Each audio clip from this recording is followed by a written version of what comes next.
Hello and welcome to this video. To begin with, I will discuss an example of sand rock art that was initially thought to be created by an ancient civilization from the Mediterranean. This will be followed by a brief look at other rock art traditions in South Africa and the influence that sand culture has had on these. Just a reminder that we are no longer looking at rock art from prehistoric periods, but with work that was produced as late as the 19th century. Imagery includes material culture that we recognize and use today, such as guns, horses and trains. However, the sand and Khoikhoi influence is still present in many of the alternative rock art traditions found in the region. While most rock art in southern Africa is attributed to the sand today, this was not always the case. Colonization and associated political ideologies have influenced the interpretation and attribution of some of these artworks, sometimes denying the authorship of these communities that created them, as well as misinterpreting these artworks with a specific bias. This is the case with the so-called White Lady rock painting, the example I am painting in this video. It was initially misinterpreted from a Western bias. It is found in the Brandberg mountains in the northwestern Namibia desert. This site, dated to about 2,700 years old, has spiritual significance to the Damara Sand people of the area. In 1917, German geologist Reinhard Mack made a copy of this image. This sketch was subsequently viewed by French prehistorian Henri Kriel in 1929. Kriel later visited the panel in 1947, making copies of it, as did his associate Mary Boyle. He interpreted the central figure as a graceful young Minoan or Cretan woman, indicating that this area must have been visited by people from the Mediterranean at some point in the past. This interpretation was at the time believed by the public. However, as more examples of rock art was found and a stylistic tradition linked to the sand people identified, this image was reinterpreted. Cultural prejudice and stereotypes led to the acceptance of the initial interpretation. However, further research has provided more information on the site and this image. In the 1960s, researcher J.R. Harding presented a different interpretation of this image in which he established the figure in white as male. He further linked magical and spiritual ideas in the painting to the use of holy fire in warfare, an account found in the traditions of an ethnic Namibian group known as the Ovambo. He argued that oral traditions can distort meaning, and along with the influence of other cultures, cause traditions, customs, and beliefs to merge, which is what he felt this image shows. This use of holy fire involved a chief's representative, acted out by a tribal headman, carrying an ember from a holy fire for the kindling of the war camp's fire. This chief's representative carries a bow, arrows, and a knobkerrie, or a walking stick with a knob on the end, as well as two small sticks. These are ignited over a campfire and then waved over the soldiers to make them invisible to the enemy. He is accompanied by a member of a traditional war family as well as other members of his retinue. Harding saw in this image the slackened weapons associated with this holy fire ritual, as well as the burning stick held in the hands of the figure in white. The image records the return from a battle due to the presence of animals, the welcoming attitude of the approaching figures, and the lack of weapons with most of the other figures in the scene. If this interpretation is true, the image would have been produced after the settlement of the Ovambo farmers in the region in the last 2,000 years. It could, however, also represent a hunter-gatherer ritual adopted by these people. Today the image is seen as part of a larger tradition of sand rock art production in the area, but Harding's interpretation does illustrate the cross-cultural influence in rock art in the region.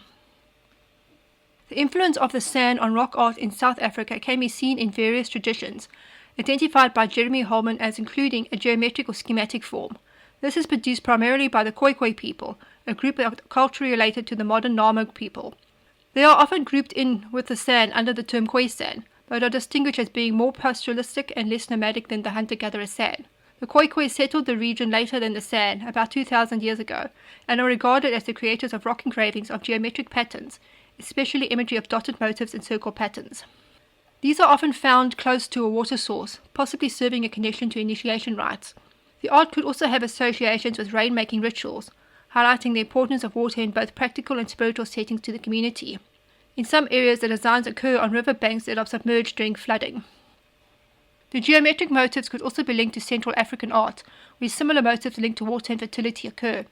In more modern examples, a dark blue pigment is introduced. This was made from a chemical used to wash clothing used in the late 19th century.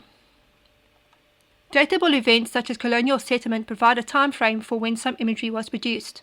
This is seen in the Cape region, where images include sailing ships and people on horseback holding firearms. This art is sometimes referred to as contact art, indicating rock art from the initial contact stages of indigenous groups and European people. Contact art is produced with a variety of styles, with some artists having Khoikhoi ancestry. Further examples of cross-cultural influences are seen with what is referred to as raider art, or art that is associated with runaway slaves. Slave labour in the Cape Colony was provided by migrants brought to the region from European colonies, such as Madagascar, Mauritius, Mozambique, India, Sri Lanka and the East Indies, or now Indonesia. Although laws forbid the enslavement of indigenous groups, illegal trade in indigenous slaves from border regions did also occur, as this was considerably cheaper. This included members of the Khoikhoi communities living on the borders of the colony. Escaped enslaved people of mixed cultural backgrounds began to mount a resistance that lasted from 1700 to the mid-1800s, often banding together with outlaws of Khoisan or Bantu descent. Mixed bandit groups would hide out in mountainous rock shelters and raid farms for livestock and guns. The rock shelters that they resided in became sites for the production of rock art with culturally mixed influences. Historians have noted that this period receives a significant change in the rock art in the region. The colonial period disrupted indigenous communities, and rock art of this time shows not only this disruption, but also the emerging of varied cultured influences, often reflecting ideas of escape and retaliation. Compared to sand art, images appear rougher and less refined, with a limited color palette used. The works are unshaded paintings made with either fine line brushes or with the fingers, and motifs such as baboons and ostrich, often linked to spiritual beliefs, are used along with horses and guns. As rough brush images appear along with finger-painted versions of the same subject matter, these paintings were not only produced in a similar time frame but also by culturally mixed multi-ethnic artists. The existence of these paintings point to the Khoisan influence, with the possibility that these bandits groups included people of Khoisan origins. It also indicates that some reference to themes used in sand art was still retained by these raider artists. The changes that resulted in contact with other groups also stem from the loss of traditional knowledge sources. However, the art continues to make use of motifs such as baboons and ostriches, as well as the rain animal, which I discussed in the previous video. These motifs are combined with introduced material culture in the form of horses and guns, indicating how traditions were adapted to meet the circumstances of the time. Baboons and ostriches as motifs in these artworks are linked to spiritual beliefs about these animals. Some communities of the time period claimed that baboons made use of a root medicine to remain alert to danger. Similar root medicines are provided by the shaman to people looking for supernatural influence over bullets, turning them into water.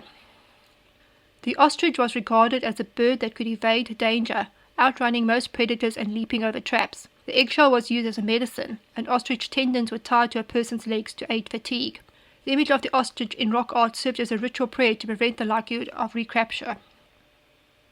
In the Mankazanza River Valley in the Eastern Cape, images reflect cattle raids, indicating that this practice was important to the bandits. Researchers Sam Challis and Brent Sinclair-Thomson tie this in with the belief practice involving ritual spiritualists, or shamans, where artworks of visions seen in the spirit world. They argue that the shamans acted as a war doctor, supplying traditional medicine to ensure protection during cattle raids, symbolized by the appearance of animals like baboons and ostriches. Some of the rock art found in the northern regions of South Africa has been attributed to the Korana people, a nomadic Khoikhoi group descending from a chief called Kora.